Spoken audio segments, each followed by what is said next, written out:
ক্রিকেটে আমরা আম্পায়ারদের third eye বা তৃতীয় চোখ বলি, কিন্তু মাঝে মধ্যে সেই চোখ যে কতটা ঝাপসা হয়ে যায় তা প্রমাণ মিলল আজ আম্পায়ার মাসুদুর রহমান মুকুল, যিনি অভিজ্ঞ হিসেবে পরিচিত।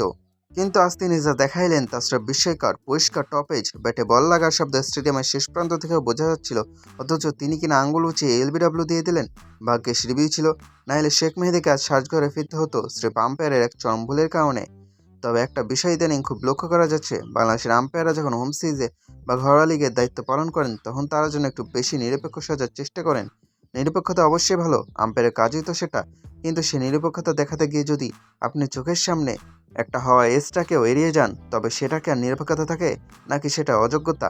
বিদেশি আম্পায়ারদের সামনে নিজেদের খুব কঠিন আর নিরপেক্ষ প্রমাণ করার এই যে প্রবণতা, এটা কি তবে আমাদের ব্যাটারদের জন্য কাল হয়ে দাঁড়াচ্ছে?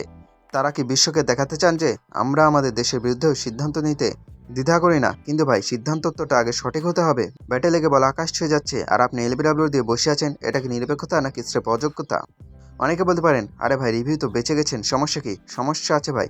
আম্পায়ার আউট দেওয়ার পর বলটি যখন সীমানা পেরিয়ে গেল বা রান হলো, সেটা কিন্তু আর কাউন্ট হবে না, কারণ নিয়ম অনুযায়ী আম্পায়ার আঙুল তুলে দেওয়া মানেই বলটি ডেড হয়ে যাওয়া।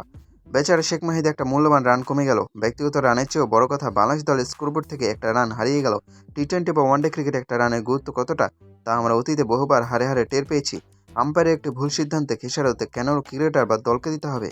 মাসুদুর রহমান মুকুল অভিজ্ঞ আম্পায়ার, কিন্তু আজকের এই ভুলটি তার ক্যারিয়ারের অন্যতম বাজে একটি সিদ্ধান্তই থাকবে।